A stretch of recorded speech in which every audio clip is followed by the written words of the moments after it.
depuis la prise de Bunagana par les rebelles terroristes du M23 soutenus par l'armée rwandaise. Plusieurs personnes se sont vidées de leurs milliers d'origine dans plus de 9 groupements du territoire de Rutshuru et ces personnes sont jusqu'à présent dans les zones sous contrôle de l'autorité de l'État à Goma et dans les Grands Nord Kivu.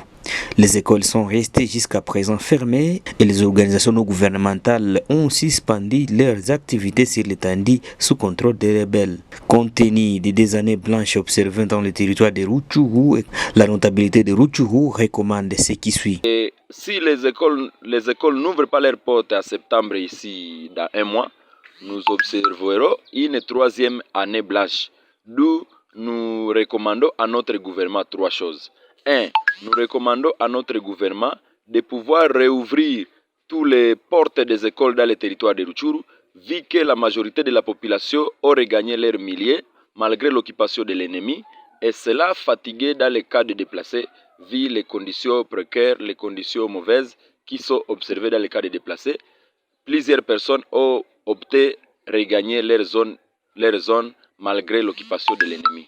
2. Nous recommandons au gouvernement toujours, si possible, de pouvoir réouvrir les écoles dans les zones non occupées par les rebelles terroristes rwandais du M23, vu que le territoire de Rutshuru n'est pas totalement sous occupation. Sur les 14 groupements, nous signalons que 7 groupements sont occupés totalement et 7 autres sont occupés par les Wazalendo et les forces armées FARDC.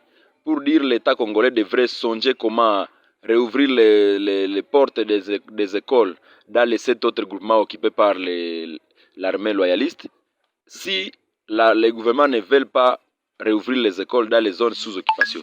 3e chose, vu que les enseignants sont payés et vu que beaucoup des élèves sont en déplacement à Goma et dans le Grand Nord, nous recommandons au gouvernement, au ministre de l'EPST, de pouvoir ordonner au PROVED et à l'IPP de pouvoir recevoir les élèves déplacés gratuitement pour qu'ils puissent passer les examens de l'année qui vient. Et nous voulons voir que cela soit fait comme l'année passée. Nous avions enrôlé plus de 700 élèves dans les écoles à Goma, tous finalistes, et au moins 1600 élèves ont rejoint les écoles toujours à Goma sous l'aide du PROVED Nord Kivu 1.